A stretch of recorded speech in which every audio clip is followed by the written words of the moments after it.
Hello friends, स्वागत है आप सभी का JD Jeevan Jyoti online classes में। आज आप लोगों को बताने वाले हैं विलोपन विधि से समीकरण को हल करने के लिए सिखाएंगे। आप लोग ध्यान से देखिएगा। अगर कहीं भी आप लोगों को समझ में नहीं आए तो आप लोग कमेंट बॉक्स में अपनी राय दे सकते हैं। हम पुनः फिर प्रयास करेंगे उसी पर वीडियो बनाने का। चलिए चलते हैं, एक दो समीकरण लेते हैं और उसको बनाते हैं। हमें विलोपन विधि से सीखना है समीकरण को। विलोपन विधि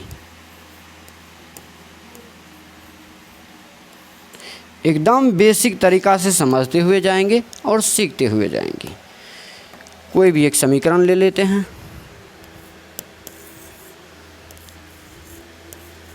2x प्लस 4y बराबर 3, फिर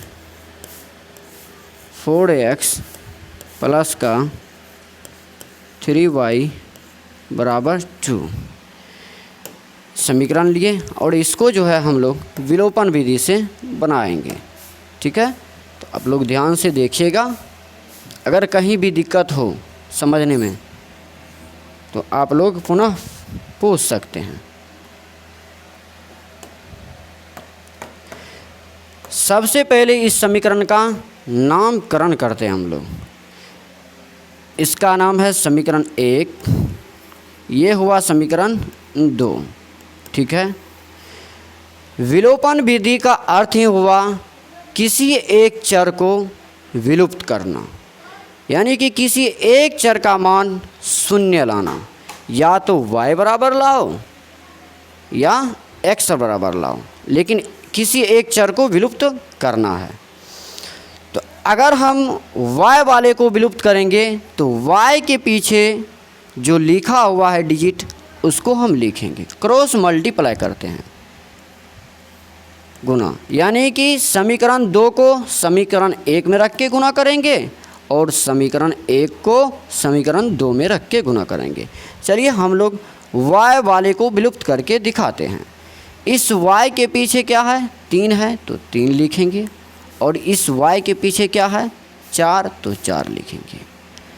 अब यहाँ पे हम लोग लिखेंगे समीकरण 1 तथा 2 से। यहाँ लिखेंगे समीकरण 1 तथा 2 से। ठीक है, अब समीकरण 1 क्या, इस समीकरण 101 को यहाँ से सभी को गुना करेंगे। 2 गुना 3, 3 दूनी 6 x, फिर प्लस है तो प्लस 4 तिया 12 y, फिर बराबर 3 तिया 9। ठीक है, अब फिर समीकरण 2 में देखते हैं। 4 चौके 16 x, फिर प्लस है तो प्लस देंगे, फिर देखते हैं। 3 गुना 4 तो 12 y बराबर 2 चौके 8। अब यहाँ पे हम लोग एक चीज़ समझने का प्रयास करते हैं। हम लोग जिस चर को विलुप्त करना चाह रहे थे, क्या वह चर सेम आया है? हाँ, y वाले को विलुप्त कर रहे थे तो 12y 12y, इस 12y के पीछे प्लस है, इस भी 12y के पीछे क्या है, प्लस है। दोनों तो प्लस में है, दोनों प्लस वाला जाती है, क्या हो जाएगा, दोनों जुट जाएगा। लेकिन हमें तो विलुप्त करना है, जोड़ना तो नहीं है। तो अब यहाँ पे करना क्या पड़ेगा, चिन्ह को असमान करना पड़ेगा। कहने का मतलब है दोनों जो प्लस में है एक को माइनस में बनाना पड़ेगा। जब किसी एक को जब माइनस बनाते हैं तो सभी का चिन्ह जो है असमान हो जाएगा। ठीक है, अब देखो यह है प्लस का 12y, पहले ये था प्लस का 12y, ये अब हो गया माइनस का 12y। चिन्ह असमान क्यों किए? क्योंकि हमें तो यहाँ जोड़ना नहीं है, किसी एक चर को तो विलुप्त करना है, तो इसलिए प्लस था तो इसको माइनस बनाना पड़ा। अगर यहाँ माइनस रहता तब चिन्ह असमान नहीं करते। अब ये चर जो है विलुप्त हो गया। अब बचा क्या? अब यहाँ हम घटाने की काम कर रहे हैं, तो यहाँ लिखेंगे घटाने पर हम सिर्फ माइनस का सिंबल लगा देते हैं, यानी समझ जाइएगा कि घटाने, यहाँ घटाने का काम हुआ है। ठीक है, 6x में से 16x जा रहा है कि या 16x में से 6x घटा रहे हैं? तो 6x में से 16x नहीं घटा सकते हैं, 16x में से 6x को घटा सकते हैं। अब 16 में से 6 घटेगा तो क्या बचेगा? माइनस का 10x बचेगा। इसके पीछे माइनस क्यों लग गया? क्योंकि हमने बड़ी संख्या में से छोटी संख्या को घटाए हैं, छोटी संख्या में से बड़ी संख्या को नहीं घटाए हैं। अगर 6 में से 16 घटता तब तो प्लस लग जाता है इसके पीछे, नहीं ऐसा नहीं हुआ है, 16 में से 6 घटा है, इसलिए तो बड़ी संख्या के पीछे जो भी चिन्ह लगा है घट के वही चिन्ह लग जाएगा। अब आगे देखते हैं, बराबर देंगे। अब 9 में से 8 घट रहा है कि 8 में से 9 घट रहा है? 9 में से 8 घट रहा है, यानी बड़ी संख्या में से छोटी संख्या को घटा रहे हैं, तो बड़ी संख्या के पीछे जो चिन्ह है वो लगा देंगे। इस 9 के पीछे नहीं कुछ तो प्लस छुपा हुआ है, यहाँ प्लस का 1 बचेगा। अब देखते हैं, अब यहाँ पे लिखेंगे x बराबर 1/10। क्यों ऐसा लिखे?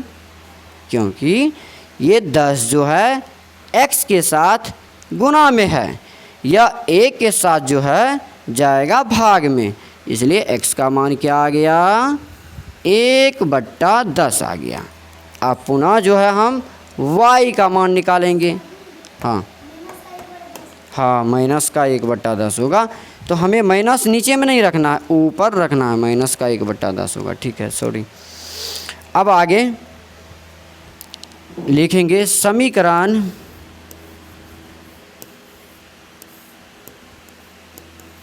1 में किसका मान रखने पर? x का मान रखने। समीकरण 1 में x का मान रखने पर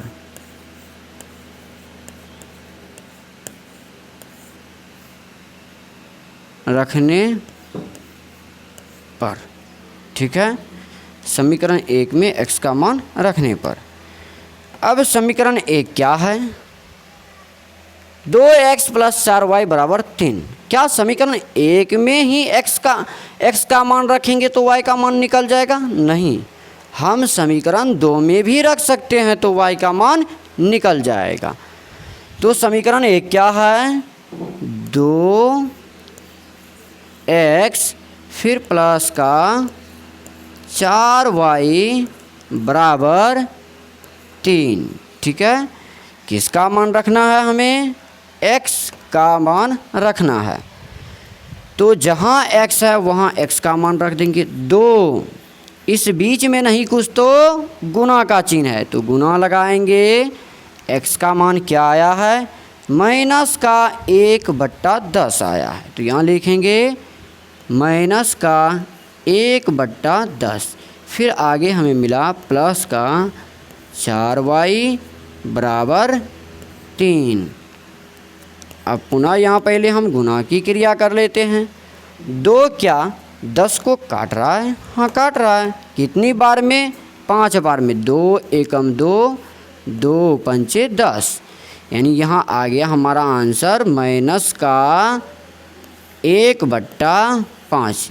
थोड़ा नीचे करके लिख लेते हैं, माइनस का 1/5 आ गया। फिर आगे क्या है? प्लस का 4y = 3। अब यहाँ पे एक चीज़ समझना है हमें, कौन किसके साइड जाएगा। देखो यहाँ पे इसमें चर भी है, अचर भी है। चर भी है अचर भी है, लेकिन यहाँ क्या है, अचर। सिर्फ अचर को अचर वाले के साथ भेजेंगे। ये प्लस का 4y है तो ये अपने स्थान पर रहेगा प्लस का 4y। प्लस पीछे हम इंडिकेट नहीं करते हैं, प्लस जो है छुपा हुआ रहता है। प्लस का 4y फिर बराबर 3 अपने जगह है, ये माइनस में है तो उस साइड जाएगा तो प्लस का 1/5 हो जाएगा। अब यहाँ पे जो है काम क्या हो रहा है, एलसीएम लेने का प्रोसेस आ रहा है। इस 3 के बट्टा में नहीं कुछ तो 1 है तो 1 5 का एलसीएम आ जाएगा 5। जब 1 से 5 में भाग लगाएंगे तो 1 जो है 5 को 5 बार में विभाजित करेगा, काटेगा तो 5 बार में, तो 5 को ऊपर वाले से गुना कर दो। 5 तिया 15, 5 तिया 15 हो गया। फिर प्लस 5 एकम 5 एक बार में, 1 गुना 1 1 हो गया।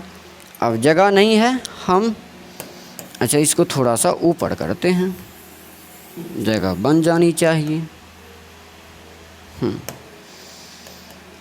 अब यहाँ पे लिखेंगे 4y बराबर, दोनों प्लस में ही है, दोनों को जोड़ लेंगे। 15 1 16/5, ठीक है।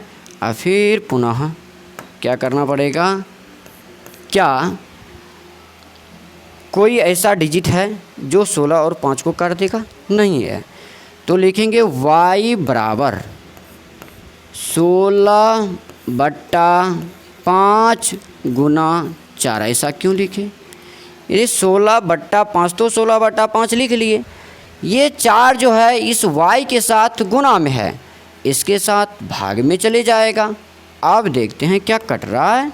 हाँ 4 एकम 4, 4 चौके 16। अब नहीं कटेगा। y का मान हमारा क्या आ गया, y बराबर आ गया 4/5।